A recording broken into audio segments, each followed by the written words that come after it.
You have female circles who are totally dedicated to ostracizing Black males. And you have Black men circles that are totally dedicated to ostracizing Black women. And I think the most dangerous outcome of this back and forth is the fact that our children are watching it because we're doing it on social network that they have access to. It's all over YouTube. It's all over Twitter. Obviously, relationship conversations gets a lot of likes, clicks, and views and AdSense.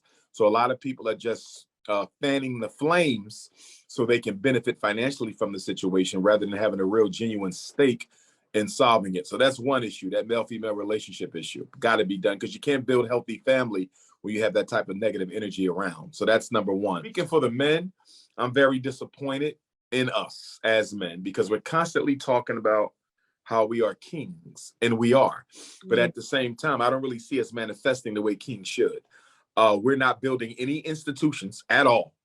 I've never been invited to a meeting in my life about Black men coming together to build something for the Black community. I've never been invited to that meeting. I don't see any building going on at all.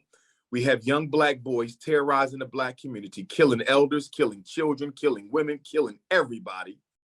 Black men aren't doing nothing about it. We're not even saying anything about it. We won't hold the gangster rap community responsible. We have all these single mothers. 70% of our children are being raised by single moms, and we are not organizing ourselves to be a presence in the life of the children that these women are raising. So I'm not talking about you being her husband or her mate. I'm saying as men, we need to be present in the lives of our sons and in our daughters, because every Black girl and every Black woman, for that matter, needs a man who is intimately concerned about them, but has no interest in a sexual relationship. Every woman needs to have that. It's going to be hard for a woman to be a healthy woman and she don't have a man she can go to for emotional intimacy without the expectation of sex. So the men need to get their act together. I think the women do as well. One of the biggest issues when I look on the side of the sisterhood, number one is the intense competition between Black women for the limited pool of heterosexual, able-bodied Black males. So I would say the unity, the sisterhood, we got Black women now having nervous breakdowns. Black women didn't have nervous breakdowns.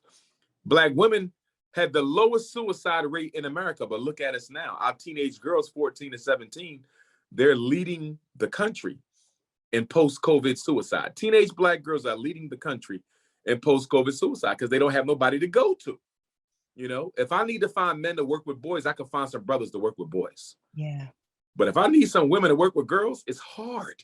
They reject them before they even meet them. I'm not working with them. They too grown. They too smart. Her ass bigger than mine. She thinks she's smarter than me. She thinks she's cuter than me. Well, you're 60 years old. She is cuter than you. Why are you competing? Why are you competing with a 17, 18, 19-year-old?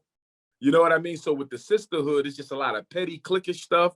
And I think Black women really need each other because there's nowhere for Black women to go if they need to talk, if they need support. I get life coaching requests from Black women all the time because they need somebody to talk to. Where can a Black woman go and get support from other women without being judged, without being condemned, without being forced to join a religion?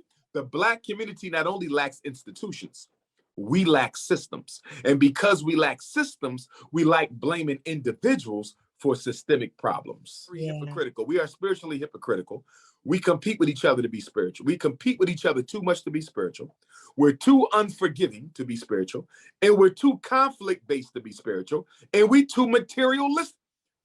There's no way you're spending $30 billion on hair and beauty and you consider yourself the goddess of the universe. There's a contradiction somewhere.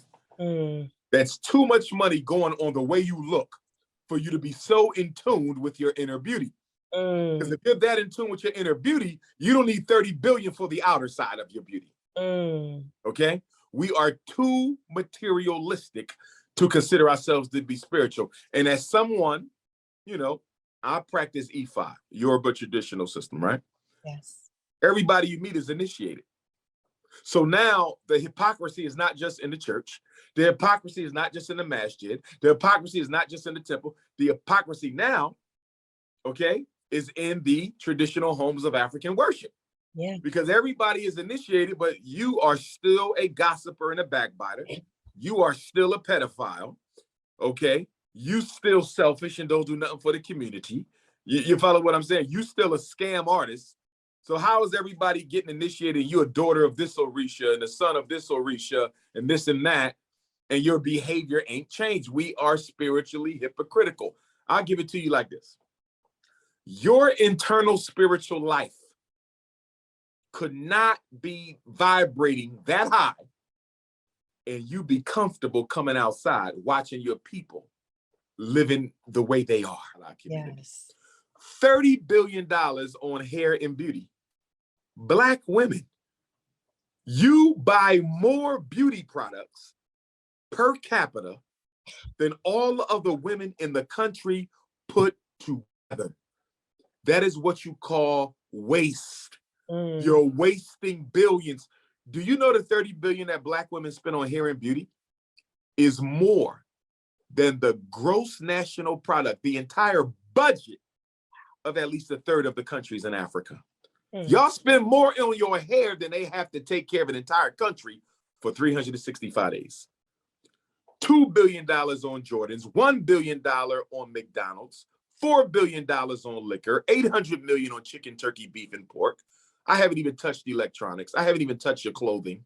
Come on, y'all. We $2 trillion. We don't need no white bank loans. What we need is Black community unity. Yeah. So you know what the white man did? After the Civil Rights Bill, he said, we're going to stratify the oppression. We got to create differences in privilege amongst Negroes. Because if we don't create differences in privilege amongst Negroes, they will never have a problem organizing against us. And if you notice, we haven't been organized again since King. And guess why? I got a $300,000 house in a white suburb. I got a $200,000 Mercedes. I can't afford to lose that. My child just got accepted to Harvard. My other kid is in Yale. That makes me feel important that I got 2 kids in an Ivy League school. I can't give up on that on that tuition. So I'm not marching for George Floyd. I'm not protesting against the cops. I'm not standing up against the Jewish domination of Black entertainers. It's not my problem. And the reason it's not my problem is because I got more to lose than the rest of you Negroes. And then they want us to understand. They say, well, listen, I got more to lose than you. So I can't struggle with you. And the white man knew what he was doing when he did that. All he did was give certain groups of Negroes a little bit more to live for. Yeah. A little bit more to live for. And in doing that, he turned us against each other forever. There's too many Black people are not ready to wake up until racism grabs them by the neck. And that's a shame. Because guess what? Mexicans don't need to be grabbed by the neck to work together. No. Anglo-Saxons don't have to be grabbed by the neck to work together. Arabs and East Indians and Latinos, they don't have to be grabbed by the neck. Native Americans don't have to be grabbed by the neck. But with Black people, we are so disinterested in our collective plight. So disinterested in our collective plight that we have to be grabbed by the neck before we pay attention to what benefits the all. And so what can we do to collectively join together? And it's kind of hard because religion has played a huge part in separating us. And I think a lot of people don't realize they're following a religion and not following what's morally right and what should be done, a certain way. And so how can we, bridge this gap without worrying about religion being a huge distraction? It's going to be tough because one of the most effective things that white supremacy did to keep us segregated and separated and disorganized was he switched out culture for religion. Yeah. He switched out culture for religion. With culture, you can always find commonality with any Black person. That's true. You can find commonality through the music. You can find commonality through the language. You can find commonality through the entertainment. You can find commonality through the elders. You can find commonality to community activity. You're going to find commonality. When you go to Africa, you're going to find a commonality that brings you right into being a part of the people. Right. With religion, it's not the same. It's all about dogma. It's all about dogma. And by making Black people loyal to religion to the detriment of race, most of us don't even care about you unless you're a Muslim or a Christian.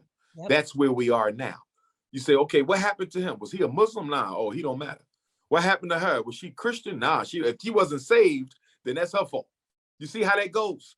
And so we would rather identify with Arabs because they're Muslim instead of black people who live like we do. We would rather identify with white folks because they're Christian instead of black people who might be your blood brother, kith, kin, aunt, uncle, cousin. You understand? Y'all great, great, great, great grandparents might have came on a slave ship together, but guess what? Because he's a different religion, you don't want nothing to do with him. Religion has done more to sow discord in the black community than any other institution you can think of. And I'm not anti-religion. Christianity in principle is beautiful. Islam in principle is beautiful. But the application of these religions and the colorblind nature in which they function and this elitist mindset that they have, that you have to belong to this religion or otherwise you ain't shit. Yeah. That's the energy you get from people. They look down upon you. The elitism and the chauvinism of black religion is driving a wedge between black people. And, you know, some people say we need to throw religion away.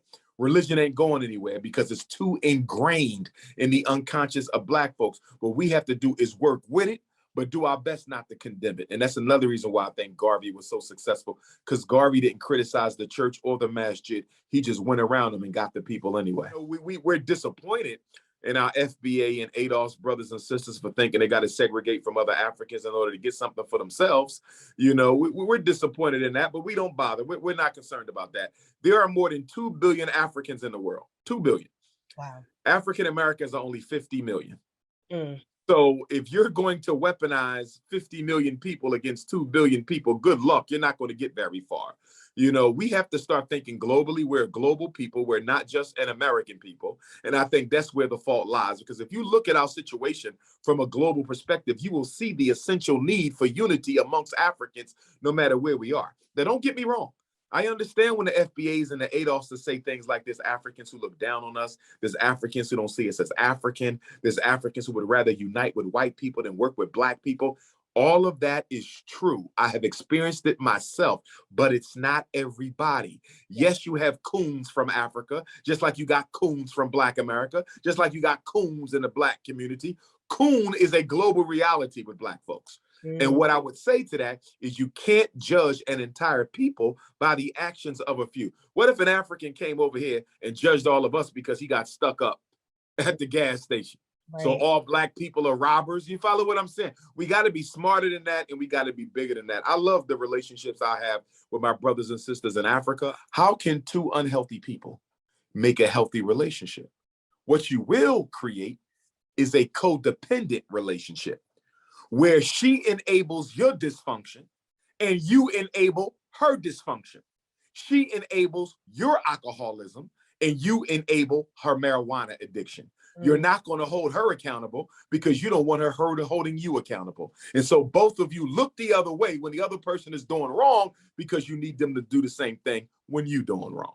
The black community is filled with these spiritual vampire homes known as codependent relationships. And then we birth children into these situations. And we wonder why the children are so cuckoo for Cocoa Puffs, because mom and dad crazy and neither one of them want to admit it, even though we can see it and we're children. Let's really quickly speak about what a codependent relationship is, because I don't think a lot of people understand how toxic they can be. Oh, Lord. A codependent is when a person is looking for someone to co-sign their mental illness. Don't force me to change. Don't try to help me to get better. I need you to help me make excuses for why I'm still doing something both of us know I shouldn't be doing. And in exchange for your loyalty and not holding me accountable, I'm not going to hold you accountable either. And I'm going to make every excuse under the world for why you still cheating on me or beating on me or not taking care of your kids or smoking crack or pills or meth or weed or not getting a job or not finally getting your own home or whatever the case will be. Codependency, a cheerleader for self-destruction.